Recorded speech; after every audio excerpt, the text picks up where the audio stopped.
right. Let's see. All right, so we are live right now. And so, hi, my name is Justin Hampton. I'm the founder of CompTool, and I'm excited today to be joined by Katie Donovan. Hey, Justin. Thanks for inviting me. No, it's great to have you here. So I am really looking forward to the conversation. But as we get started, what I would love is if you could go ahead and introduce yourself and tell everyone who you are, and we'll hop into it. Okay, excellent. So I'm Katie Donovan, founder of Equal Pay Negotiations. I've been working on achieving pay equity for the past 10 plus years, really focusing on the process. So not the biases that people tend to talk about from people, but more the biases embedded in the process. And that's kind of my background really quickly.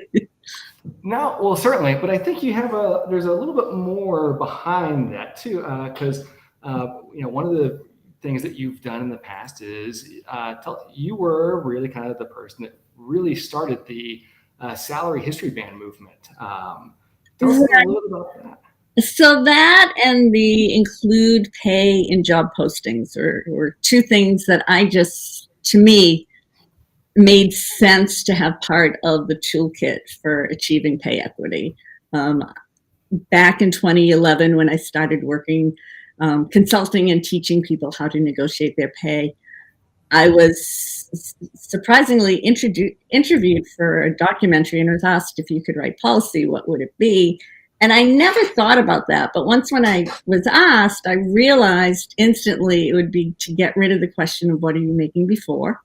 Because if I'm always going to be paid based on some mathematical equation, including a number that is under the norm, I will never be able to catch up. That's just basic math. And then it's also in negotiation, it's anchoring. So the employer is anchoring to a lower number. And if I'm not given the number that the job should pay and I have to answer that desired pay field, I, as a candidate, am anchoring myself to the underpayment. So I knew that, and it just wouldn't go away. No one was talking about it. So I up and created a change.org, and then I got involved with different people. Was able to get the first bill that had both of those provisions. I was one of the co-authors to get it in Massachusetts. We passed it in 2016. It became law in 2018. In the time between it passing and becoming law, many other states did executive orders and laws that went into effect quicker. But we're here now. 21 states have a salary history band, and 7, if I'm doing the math right, states have some kind of pay transparency where either an employer has to provide the amount of money they're paying for the job to candidates and employees, or they have to actually include it in their job advertisements, with New York City being the newest. They go into effect in May. They do. Yeah, and then Lisa, I noticed we're having a little bit of technical difficulties, so let me just put this in our chat. Let's see. We would think so. Yeah, everyone, I think for the folks that are waiting, we've kind of put a note on the broadcast to move over to my LinkedIn page. The LinkedIn Restream is failing to upload or get started off in the event page, so that should start up quickly. But I think we'll have everyone. Looks like everyone's moving over quickly. So sorry for those technical difficulties, but I think this should work pretty quickly. But great. Well, so today is Equal Pay Day. And one of the things that, as you kind of continue to push the needle forward and really kind of produce some ideas that really kind of, I don't think companies or HR departments have really considered in the past.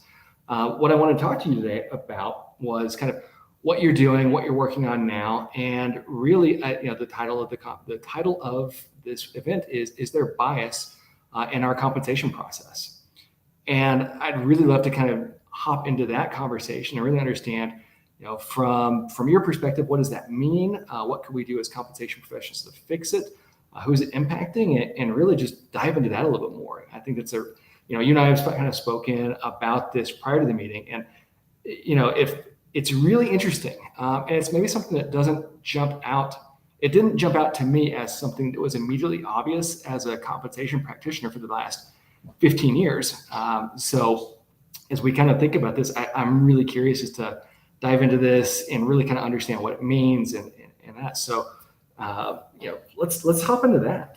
Sure. So I like to jump into it from the use of salary history bands because they've been in existence now long enough and rolled out from state to state in various different times. It's like a perfect little science experiment that there has been research, and we can quantify what the change of just one question on an application can do. And to me, that kind of shows systemic bias, process-based bias, not people bias.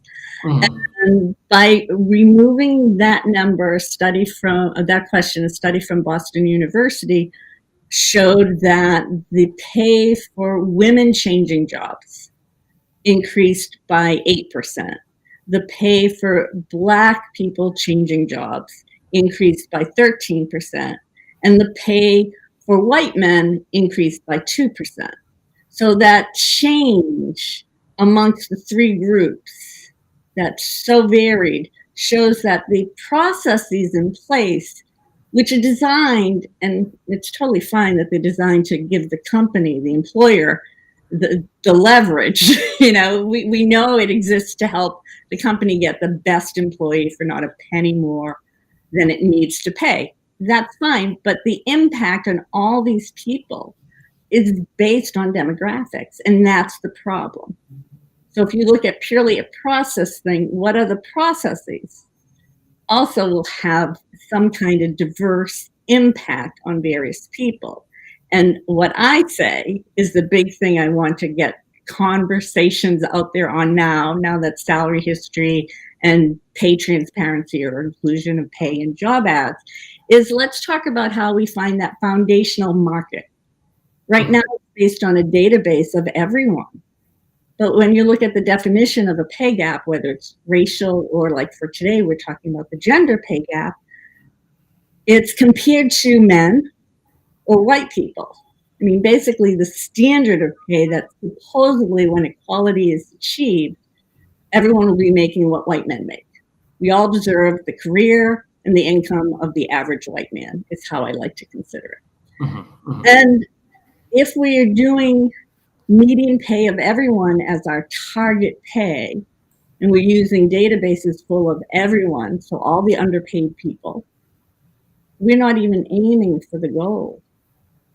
And how do we mathematically ever get there? Now, the other kind of second, third, fourth step of that is, so you and I go for the same job. Median pay of everyone is used. For whatever reason, there's two positions open. You get one, I get one. We both get the exact same offer. Let's say 50 grand, just to use a number. Well, I might say, oh, that's not enough. I think the market says it should be more, and I have to go through this whole song and dance, and I have another degree or whatever else. And they might push back. They may throw me a couple extra bucks because we both know the first offer, there's always a few bucks to the left. They're not going to use everything right away. But you as a guy, statistically, as a white man, statistically, most likely will be able to say, that's not good enough to make me change. It's only $2 more than I'm currently earning, and that's not worth the hassle. Or more likely, I'm already earning more than that. Why would I take that? You're going to have to up it. And that's the default. Unless you can prove you're making more, they don't up it. And statistically, everyone but the white man has an amazingly hard time to prove that. That's why President Biden announced yesterday he's getting away from that. He's having the federal government look at getting rid of that. If I got hired for a federal job, they come in at certain tiers, and to get above that first level tier, I have to prove I'm making more. Once again, it's a bias. It seems so objectable, so much of an objective kind of criteria, but it's the opposite. It defaults to most likely it's a white man who's going to be able to do that. Interesting. And so and I wonder too, because as we're talking about, with most companies, the way they organize their compensation programs is every job has a range of pay with a target market rate. I think 86% of companies target the market median.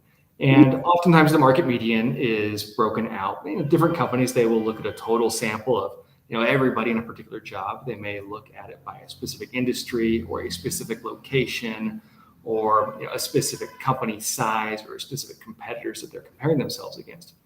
But if we're using the same number for all applicants of the same job, walk me through how that number needs to be different and targeting a different demographic to kind of achieve pay equity. So almost do time travel with me. Let's pretend it's 1963 and we all have lovely little Miss Maisel outfits on. And President Kennedy signs the Equal Pay Act. Mm-hmm. Well, magically, none of the math changed that day. And we're all pretending like it did. Men were making more that day and women were making less, and yet we put them all in the same bucket and we said we're going to achieve what the men earn. The men were able to do exactly what I just told you. I'm making more than that. Why would I accept 50 grand? I'm making 65. So the men got the 65 and the women got the 50. And that never changed. So today, if men, like if you look at the Bureau of Labor stats, they have a report of weekly median incomes, all but a handful, I think it gets up to 10 or 12 once in a while, of jobs actually show women earning the exact same as men. If men are earning more in a particular job today already, and we put them and shake them together with the women who are earning less, the median number is going to be lower. It's going to feel like improvement to the women who are underpaid. It's going to feel like a total slap in the face to the men who are paid more, and they're going to ask for even. Because they can, because they have the proof they're making more. So we're not starting out with a number of everyone earning the same. So statistically, if you're earning 100, I'm earning approximately 80. We put us both in the same little bucket. So we have 180, we divide by 2, it's 90. I have not achieved equality with you offering me 90. Sure. And I think so what I'm hearing is that there may be the same target number that an organization has. They say, this is what we think is a competitive rate of pay, irrespective of who that person is. But what I'm hearing, and correct me if I'm wrong, is that the likelihood of that number being as appealing to the man is lower than that number being more attractive to the woman because, and again, correct me if I'm wrong, but what I'm hearing is that the man is probably already making closer to that, if not more than that, than the woman applying for the job. Is that what I'm hearing correctly? That's part of the argument. So that's definitely true. But the other part of it, if the statement is, as every company who has diversity, equity, inclusion, and justice statements all over their website and today are blasting all kinds of equal pay stuff, if the goal is to pay everyone the same and use the standard of the white man, which is what we've kind of landed on as the standard, using that market number by definition, if equality doesn't exist yet, is not the standard. So we're not even actually doing what we're saying we're trying to attempt to do, regardless of how people react to it. Sure. Well, it's interesting. As you and I were speaking prior to this conversation, we discussed that. And as I was mentioning a minute ago, salary surveys, what they will generally do is advertise, or what companies will do is they will look through their salary surveys to understand, is this a competitor, like a competitive group of companies, like a peer group, or are they in the same industry, the same location? And so I asked the question. I've got, my network on LinkedIn is primarily compensation practitioners. And what I found really interesting was, so the question was, should salary surveys include demographic breakouts in a similar fashion to how they include revenue breakouts or geographic breakouts or industry breakouts? And the numbers were, you had 4 choices: definitely not, probably not, definitely yes, probably yes. So there had to be some kind of, you have to choose one side of the aisle. Yeah. It was 49, 51%. 51% said there should be, 49% said there should not be. What I found to be particularly interesting, though, is we looked at who had participated in that poll. Of the 45 folks, there were 230 people that participated in the survey.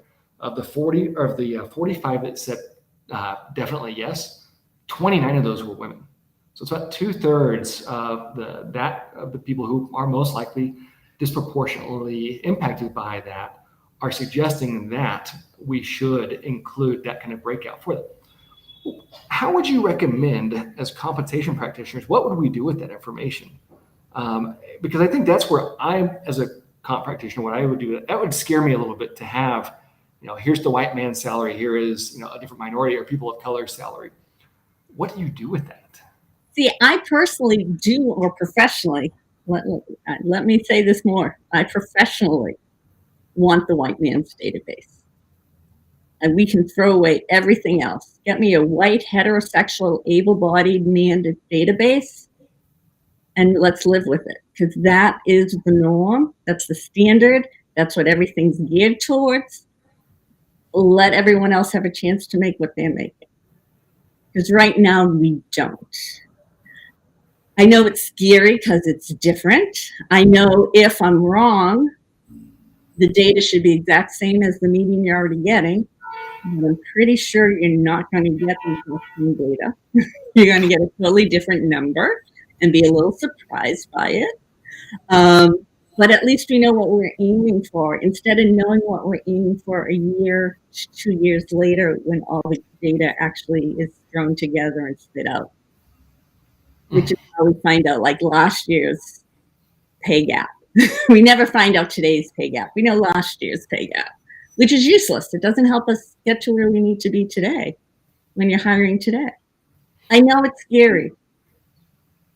Get over it. Yeah, and I think there's some interesting questions coming about, and not necessarily questions, but really some comments around being aware of the data that you're looking at, and doing this the same kind of look for gender equity and pay analysis. So I think that is a very common approach for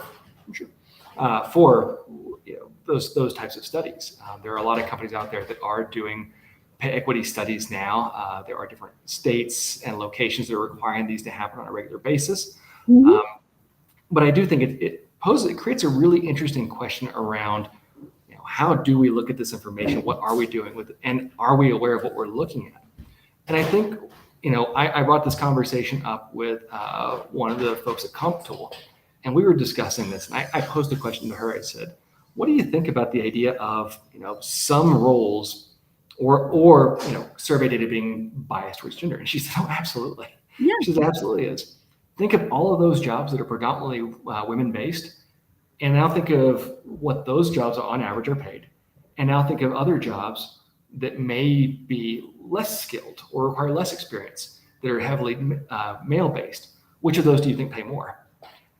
And I anecdotally speaking, I really, most of the ones that I hear of are actually more, women are more predominantly teachers. I think that we see that a lot. Are there any other roles that you have seen where that is the case?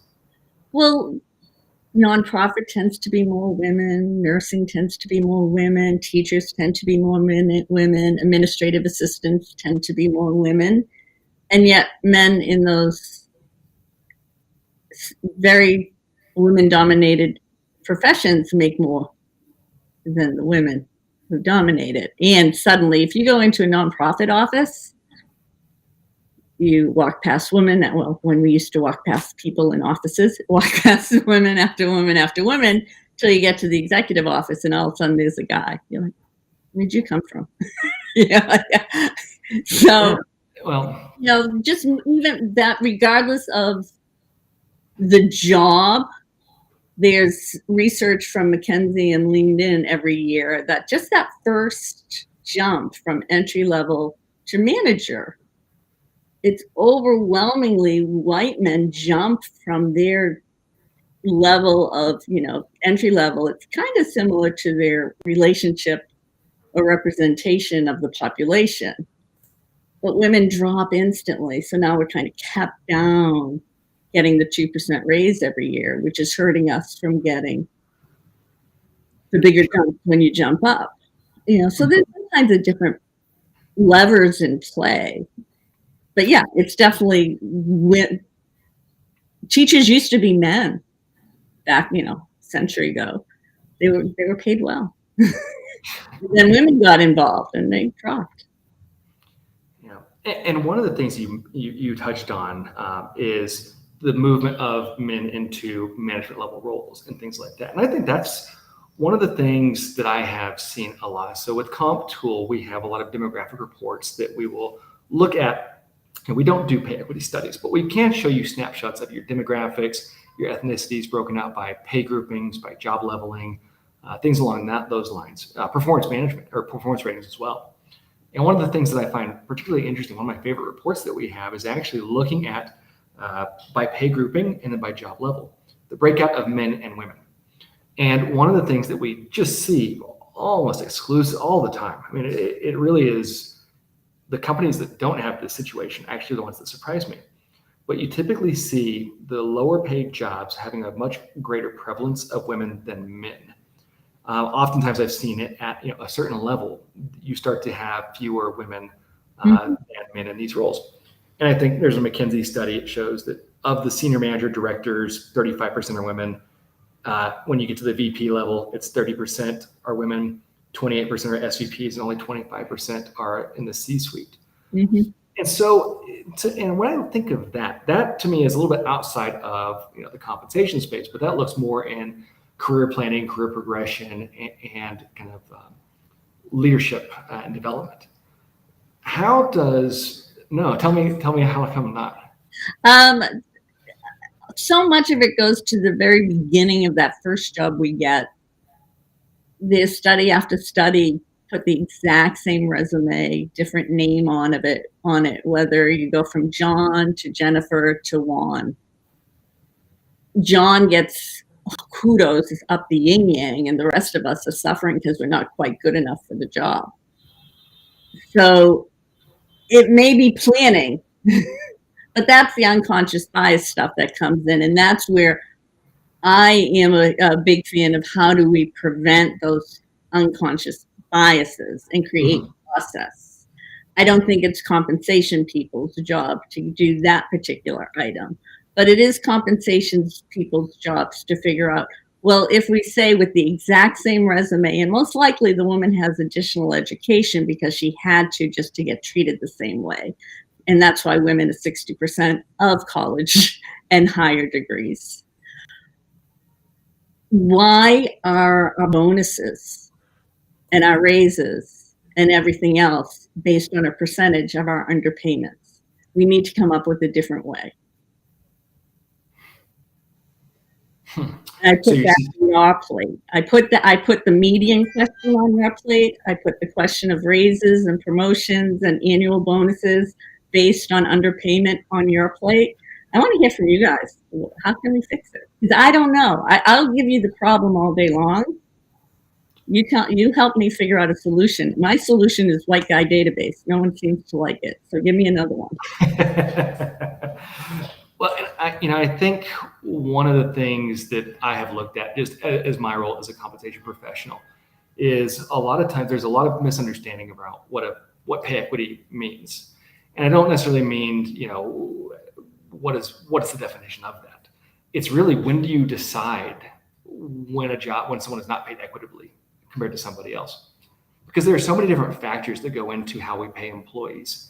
And there are a number of compensable factors allowed under law, but there are also a number of factors that we just as people consider when we look at how much are we going to pay this person.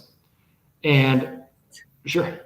So I want to carve out that sentence because it's a really interesting sentence.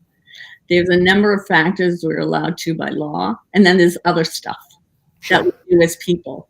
Why do you as professionals do stuff that's not allowed by law?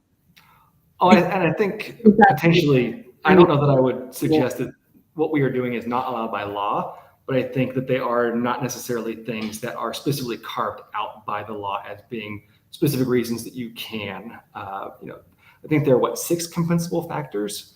It varies by state. I mean, the federal law, it has a catch-all that you could drive a truck through at the end of it, or any other business reason. So like that doesn't really help anyone. But the states are shoring that down, and for the most part agreed upon and inconsistently seen from one state to another. Education, experience, geographic location, a bonus structure.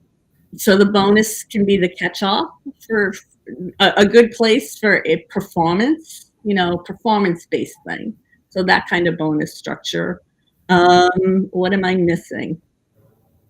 I'm missing something and I forget what it is. But those it's a really small list. So I always go back to, as the professional, why would you put your employer at a potential legal disadvantage by including anything that's not actually approved by law? Sure. And I think that the majority of pay equity studies that are regression or statistically based use more different pay or factors of compensation than the number of factors that are allowed under law. And they may include, where a company comes from. There are some, there's a comment that even factors like performance are not purely quantitative in most contexts, so it wouldn't be perfect in that sense. But one of the things that I've seen with many companies do is they look at, they try to really kind of take 2 employees that are like for like with as many different factors as they can potentially quantify. And that could be the same department, same manager, the headcount that they have. So really trying to capture the scope of somebody's work. And really try to look at those things and say, all other things being equal, are these 2 people paid the same for the same work? And I think that's where those are some of the factors that really go into what we as compensation people may suggest people earn. I think if you look at it from a recruiting side as well, compensation people at most companies I've worked for, we set the ranges and say, here's what's competitive. And then I don't know if it's the right thing to do, but I would say it's the thing that a lot of companies do. Leave it to the finance team, the hiring manager, and the recruiting team to put offers together that are viewed as competitive and fair. Now, there are companies out there, I believe Syndio is one of those, where they provide, and I don't want to get this wrong because I think there's some Syndio folks on here, so please let me know if I am saying this wrong, but they can help you kind of proactively create and provide offers that are internally equitable. And one of the things that, concerns me that I've seen a lot of companies do is they'll say, let's just look at everyone that's, all the women or all the men that are 5% off of the median or the average of everybody else. And we'll just take those and make a pay adjustment to bring everybody within 5%. That's where I have seen a lot of companies really make an error because, when I ask, why is it 5%? I never really get a good answer. Okay. Why not 4%? Why not 4.3%? Right. It's a line in the sand, which I think is done with, the best of intentions, but it's not something that a lot of folks can come back and say, well, here's exactly why we've done it this way. Because what if the wage gap was 3%? You're allowing that to happen if you only look at a 5% spread, which to me is one of the biggest challenges I see with kind of solving some of the wage gap issues. That's an interesting problem of where to put that spot, that there's a deviation of some kind, allowable deviation. One of the questions I have is, regardless of what product you're using, if you're looking for your internal metrics as you're making an offer and going like, I don't want to make this offer that it skews up the equitability that already exists. But what if the market changed from the last time you did any adjustments? You can't do one without the other. Your eye has to be on both.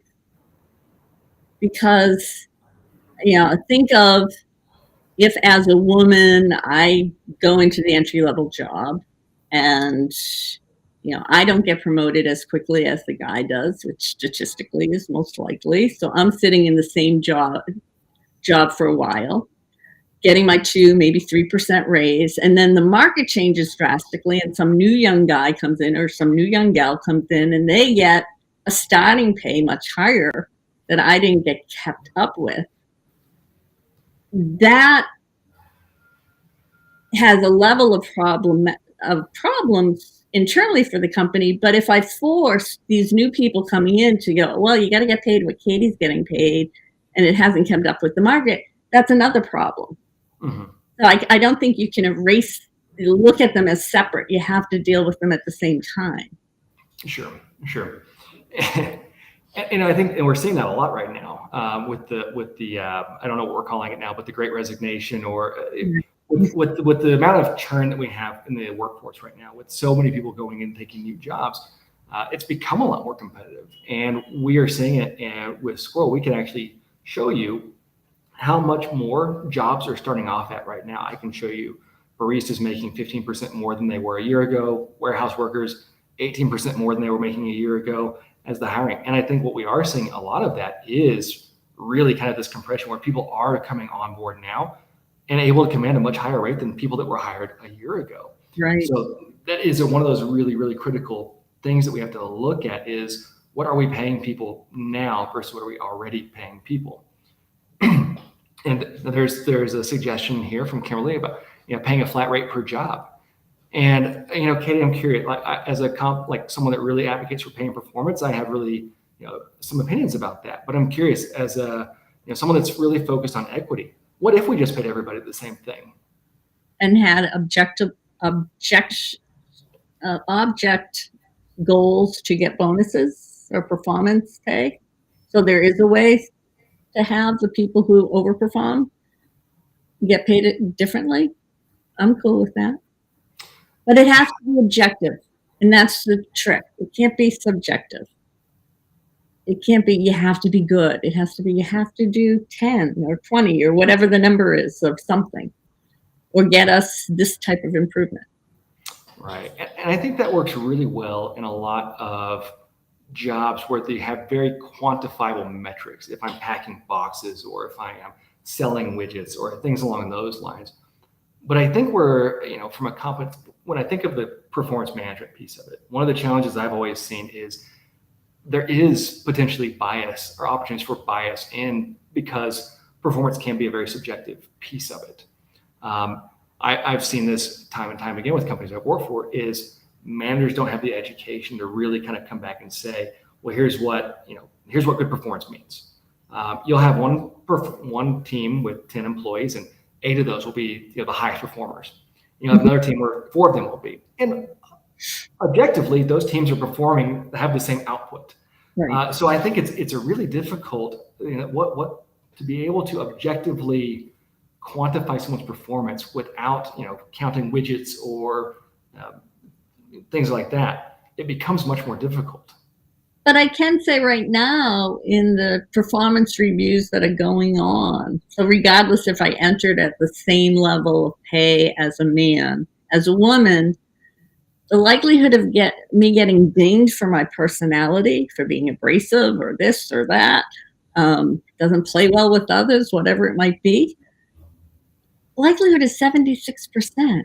76% of women get dinged on their personality, not their performance, on their personality in performance reviews. Do you want to know the number of men, the percentage of men? Shoot. So tell me, I guess, as a previous manager or as a current manager, thinking about how I would criticize someone for their personality or ding them for that. What do we mean by ding them? She was abrasive with colleagues, is in the performance review. She's problematic. She shows us problems. She is not as collaborative as others. Other employees tell us of problems with her. It can be so many different things. It's whatever they feel like writing. I have seen them where it's not a pleasure, like where one year she's not pleasant to be around, and the next year she fixed whatever, and it's like, oh, it's a pleasure working with her. I'm not, well, I've never seen a guy's review. It's a pleasure working with Justin. He's amazing. I mean, you can be amazing, but like, I want to know you did your job, and that's what we should be paying you for. And I assume, we're all treating each other civilly, because if not, that's a different issue. Sure. But the bitch factor, let me just call it what it is. I've been working around it. It's basically in our performance reviews, there's some different way, shape, or form to basically call her a bitch without saying the word. And it's 76% of the time, apparently, Yeah. according to a study. And then, so you've seen studies where it really kind of it shows that 76% where there are those personality, Yep. where people are held back because of that. And that impacts your pay. Yeah. Oh no, absolutely. I mean, certainly, especially if you're, and I think that's one of the really big challenges is how do you manage an objective performance management program or an unbiased promotional program? Or at least take away the personality. It shouldn't be part of the consideration. If the personality truly is a problem, they shouldn't be there. But, we all know all the many times that hasn't been an issue, and all the legal issues of, it was your personality, your actions based on your personality. But there's been times and times and times where it's not a problem and there's actually a pool of money to cover for those issues. Yeah. So, and Tristan brings up a kind of an interest. It got me thinking about some, several years ago, there was a big push to move away from performance ratings and to really kind of say, there are no ratings. We'll have agile coaching, we'll have discussions, but we're not going to formally rate you. Now, have you seen any research around that and how that has impacted, pay equity or equal pay for different people? Great question, and I haven't actually seen anything, but now I have a job. I'll have to go see if there's any out there. I haven't seen of any. Yeah. Yet. A great question. No, yeah, and I think it's one of those challenging things is really trying to understand is, what is it that drives differences in pay? And one of the things, I really like to go back to really trying to understand the promotional process, because I think that's always, we could say that there's, the 83.1% is the wage gap, but is it more concerning that it's a 75% job gap at the executive level roles and a 70% job gap at the SVP and up roles? To me, that's one of the biggest challenges I have seen is pushing, moving women into these more senior level roles that typically command a much higher salary. And I'm wondering if there's anything, from that you've seen that's really been effective for organizations, or how do you recommend companies can kind of start to adjust that? And does that impact the wage gap? I presume it would, but it definitely impacts the wage gap. I'll give you a story that's at this point probably 20 odd years old to give you an example of how it happens. And it's not so much about moving women in, but welcoming them in. A friend who's a woman, early in a career, ready for the next step, goes into work one day and is all of a sudden informed, and Bob is now our XYZ. She's like, I wanted to apply for the XYZ job. I didn't even know it was open. We're not even being informed that it's open. It's the job market. That's a big, huge part of it. And it's a huger element as you move up in the corporate ladder. So by hidden, I mean it's not advertised. It's not on Indeed or any of the websites. It's not placed loudly on the company website. It could be that, hey, we're letting Justin go at the end of the year. He doesn't know it yet. But we're going to start doing a little recognizance and find out who's going to replace him before he's actually kicked to the door. So now, as a leader in the organization, and statistically most likely a white man, I'm going to reach into my personal network, because this is shush, we can't let people know about it. And guess what my personal network looks like? A lot of other white men. So as leaders, your job is to go diversify your network. If it doesn't look like the population, that's a problem. Sure. And I think as some of the, and I think that's a great, really one I wanted to kind of drill into, because I think it's a very important thing for us as compensation practitioners to consider, because there's been, I've had some messages as we're doing this, that, this is kind of nonsensical. I don't see wage gaps.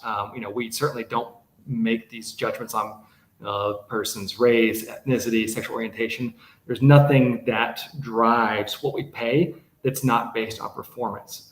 The data that we use is gender agnostic. So how can that drive, the difference in pay between people? What can we do? What do you think that we as compensation people could do to really kind of look at things more broadly, and kind of, are there resources we could look at? Are there things that we should do? Well, let's consider the promotion without a raise. As a compensation specialist, I think you guys should be at the table saying, what the heck? How did a person get a new title and not new money? That could fall under your purview in some way, shape, or form. From my understanding, you see it when it's tipping the top of the range. You don't see it when it's under. Like the woman who got offered 30 grand for a job that's paying 50 to 60 grand, because that's what she put in the desired salary field. The reason she put it in was she didn't know better, but the reason she got offered it partly was because the HR person got their bonus based on salary saved. And how often was she going to get a $20,000 salary savings? Sure. And I've seen that for recruiting agencies, but just my personal experience, I have never seen or even heard of internal HR people being bonused on saving dollars for their company. I know that, external recruiting companies, that may be a factor, but I've never seen that internal. I don't know if others folks have, but I think that's probably specific to some industries, maybe, or, is more anecdotal than evidenced. At least from my personal Which is cool. If that's a one-off, I'm more than happy. I just want to make sure there's no possibility. The lack of possibility is important to me. Sure. So how do you strengthen the compensation models to make sure that those weird one-offs don't happen? Because what is perceived as weird one-offs, to those of us living it, it's really impactful. Oh, yeah. I think certainly anything like that would be, and I'm seeing other folks kind of say they've not seen things like that, which makes me feel better as well. But one of the things you said I wanted to touch on was because the woman didn't know better. And that, I think we can dive into kind of awareness and kind of asymmetry of information, and how, what people know about what a job pays, how that can reduce the wage gap. So there are different, Colorado, every organization has to advertise their rates of pay. Yeah.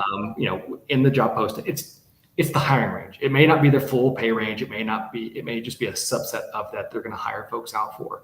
Right. And I think that provides very, consistent information to all parties. Mm-hmm. One of the things that, you and I kind of spoke about before, and I think it's kind of interesting, and is there are some studies that have shown that women are less likely to ask questions in professional seminars or professional conferences. Mm-hmm. And I wonder if during an interview, if a woman is less likely to ask for the range of pay for those locations or those states that aren't requiring it to be advertised out the gate, but someone has to ask for it. I believe that's like California, for example. And any thoughts? I know you and I have spoken on this a little bit, but I'm just curious if you have any thoughts around. I think certainly pay transparency helps, but to what extent of pay transparency? Should we show everyone what everyone else is making? Should everyone see the ranges? Should it only be for those who ask? That's where I'm coming at this from. So I like you have to answer if asked as a step towards everyone should just share it in the ad. To me, the answer is just share it in the ad. Mm-hmm. But if the step to get us comfortable, California had to do that, and a few other states had to do that to get us to Colorado and New York City. which is now just put in the ad or a link to it from the ad with more details and the benefits, because it's the whole package. It's not just the number of the salary. So that's getting us closer. Mhm. Whether or not a woman in a group environment that's co-ed is asking as many questions as she will in an interview with an employer, or when given an offer and said, like, where does it fit into your range? I don't think we have enough data to know if it's happening or not at the same for men and women. I think that's a study to be done. But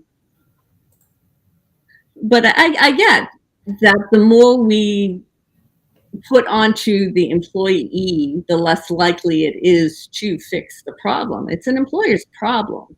We've just made it an employee problem sometimes. So I really, yeah, I think that's a really interesting way to look at it. And what about with the bonuses? I think one of the things that you and I kind of talked about, and I'm kind of jumping around a little bit, so I apologize. But as I see kind of some of the chats coming through, there was a conversation around, paying the same for everybody. But then, can we pay the same for everybody? I'm not necessarily suggesting we do this, but if we leveled everything the same and then we had objective measures for performance, and then we provided very healthy bonuses at the end of the year or quarterly or however often they would be. Now, how would that fit in with managing pay? Would that make us a much more equitable organization? Or does that just, I think from a compensation practitioner's perspective, that may improve some retention, but also it may be short-lived because not every employee has an opportunity to exceed expectations. Oftentimes those employees can only exceed expectations if certain situations manifest themselves, like, a very critical project, or, they have to step into a role because of a vacancy. Some things are environmentally influenced outside of an employee's, potential. But I'm wondering, with some of the pay transparency, do we not go far enough by not sharing what bonus potential is? I haven't seen that being a requirement, only base salary. It's, as I said, we're at the starting point. If we truly did everything we wanted to do, employers would have whiplash. We're inching them closer. When I had my first discussion in 2014 with employer groups about salary history bands and including pay and job ads, the heart attacks, that you're crazy. When I did the change.org petition, the little media coverage was negative, and it was like, this is just crazy. No, crazy. So we've progressed, but it's progression, and it's getting employers comfortable with, no, this is not a hidden thing. For 99.9% of us, this is our financial world that decides every other financial decision. There's all these rules and regs about financial disclosures on every other decision we make. Why are there none on this? That's my perspective in bringing it to it. You're asking us to make blind decisions, and it's going to decide, do I live with 3 roommates? Can I buy a house? Can I pay off my college loan? And I want to be able to make a decision that's actually informed. I want people to be able to do it, and I think that will help us partly. There's no perfect one answer, but not looking at the moment of making the decision is preventing us from creating a foundation to get there. So there's so much focus on, like, child care and flexibility and all these other things, which are important. I'm not saying they're not, but they're later than the moment of pay. Sure. And somehow I'm like, how are we having a discussion on pay equity and not talking about that moment of decision? It's really bizarre to me. Yeah, and I think, from what I've seen in most organizations I've worked for, pay equity is, or someone's pay is based on a number of things, and it's based on really what's the competitive rate for that job externally, and what are employees making today within that same role. And those are primarily the 2 most heavily weighted factors. Typically performance, sure, it may be included, but it's oftentimes kind of a given and already built into it, especially in a promotion. We already know that person is a high performer, so they're going to be included. That's why they're getting more than 3% or 4% as part of a merit adjustment or what have you. And so I think, but I think, Elmar has a great thought on this is, our roles as comp and benefits professionals is to shift more towards a collaboration with the talent acquisition to find the right person for the job. And then how do we help folks really kind of decide what the right rate of pay is for those roles? And it's challenging, and there's not a perfect answer, I don't think. Right. You mentioned another thing in promotion that we know their performance, but there's studies showing that men are promoted based on potential, not performance. And women are promoted on performance. They have to basically already do the job before they get the title for it. So it's a whole different metric going on there. Again, looking at process and how do we take out those conscious or unconscious biases. And some of them are not compensation. To me, it truly is. The big thing I want from your profession is how do you create the starting database that determines the range to be the goal database. Right now, it's a meaningless number, to be honest, because it includes everyone who's underpaid. Sure. And I think I would challenge that it's a meaningless database. I would say that it is a very strong starting point to understand what other companies are willing to pay everybody in that role. And I think that certainly if you are paying everyone the same, irrespective of where that number comes from within your organization, it can be something really heavily designed towards ensuring there's pay equity within certain roles. And I think that the biggest challenge that I have seen with maintaining the equity is kind of that promotion into higher level roles where there are greater salaries, bonuses, equity targets. And I think that certainly there are things that we can all do as comp professionals, talent acquisition folks, D&I specialists to really kind of move the needle towards. But I do think it is a collaborative effort, and a lot of it will be focused around education for those people at that decision moment where people are setting what someone's pay is, where people are adjusting performance or merit-based decisions or bonus-based decisions. Absolutely. And so we've got about, sorry, go ahead. It's a process. I don't think we're going to fix it today. I don't think we're going to fix it next year, but I want to fix it this decade. Yeah, absolutely. And as we kind of, we got about, 6 or 7 minutes left. Okay. And I see a lot of great conversation and chats going on over on the side, but what questions do you guys have of Katie? What challenges do you have? And I think this is really designed to be, something where we can all kind of take away something useful from. But as comp folks, do you have any questions for Katie or anything that hasn't already been said within there? I see we've got a lot of great conversation happening. I would like if anyone has a solution that we haven't come up with.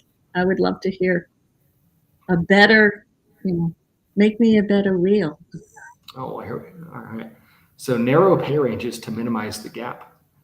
I think that's an interesting approach. And I wonder, does that then apply to, bonuses as well? Because again, we are back to that, somewhat subjective piece of bonuses being based on performance. Well, performance is almost always going to have some subjective element of it. But I agree that if we had narrow pay ranges, certainly that can help. I think that having reasonable ranges is kind of a cop-out answer, but also they can't be too narrow, but they can't be too wide. I've seen that. What is too narrow and what is too wide? As a professional, I'll give you the consultant's answer and say it just depends. Okay, thank you. But I do think, and this is something we've done for other organizations, when there is a varied range, when there's a fairly consistent job that has a very wide range, that creates a lot of issues. And that is where you start having very subjective results baked into someone's performance and their pay. I've seen this done for warehouse workers, like quite literally box pickers, that had a 40% range spread. Well, there's no such thing as a box picker or packer. The worst box packer is probably not that much worse than the best box packer. I mean, you can't measure by widgets or things packed. Yeah. And I've seen, because when you ask them, it's less performance based of, but more driven towards, what's that word I'm looking for? Widget. I'll just say widgets because I think folks know what I'm referring to. Having broader ranges by level of job family, but a narrow pay equity range is which the job is viewed by every hire. Okay, so a range of jobs, but then based on where folks are sitting in those ranges, having people, in that range say you can't go below the lowest or above the highest. I know I'm paraphrasing, but something around there. It's a subset of that range. It's interesting. Is it possible to do bonuses or raises not based on percentage? Because once you're in, everything's percentage increase. How do you get away from that? Yeah, I guess that's an interesting question too, because at some point everything becomes a percentage. It just depends on how you get there. It's $500 is a percentage of something. So you'll be giving everyone different amounts. But I think if we think of bonus and base plus bonus, and how do we come to a equitable number? If you had all of your high performers, your highest performers, all based in bonus at the same total rate, that would achieve pay equity. Though some folks would be getting smaller bonuses and some would be getting bigger bonuses based on what their current base salary is. And from a comp practitioner's perspective, I think of, it's interesting. I think certainly there are pros and cons to that. You achieve parity, but you achieve parity as an amount, but not parity as a percent.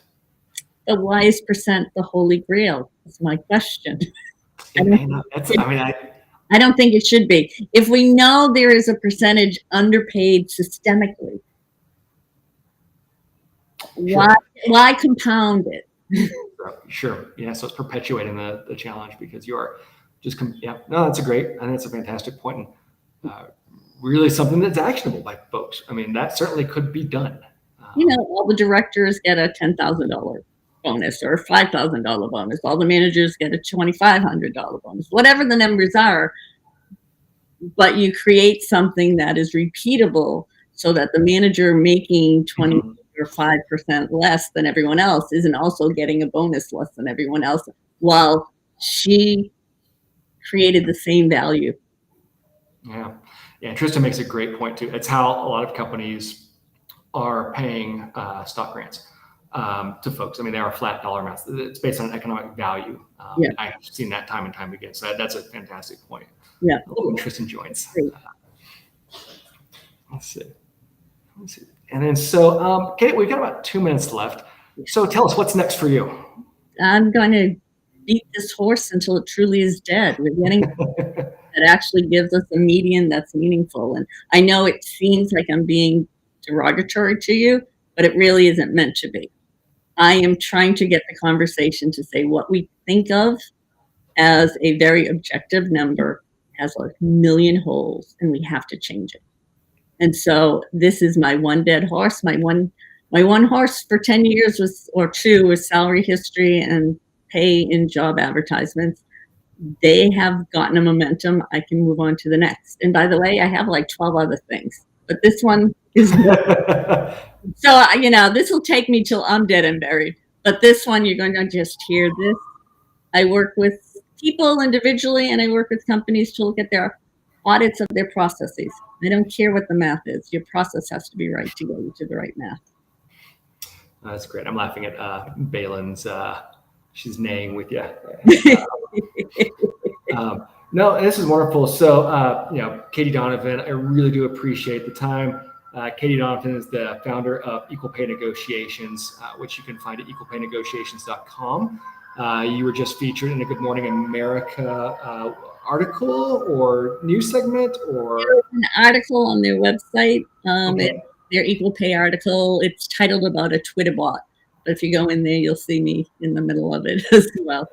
And you'll be on Newsy tonight, I believe. On Newsy at 6:15. If you can find Newsy, Roku has it. All right.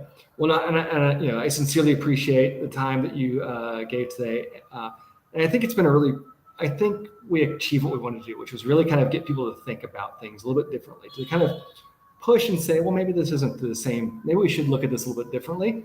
And I think everyone on the chat everyone that's been a part of it can really take part of it away and say that I'm going to look into this, or they can take other parts and say, I think we're okay there.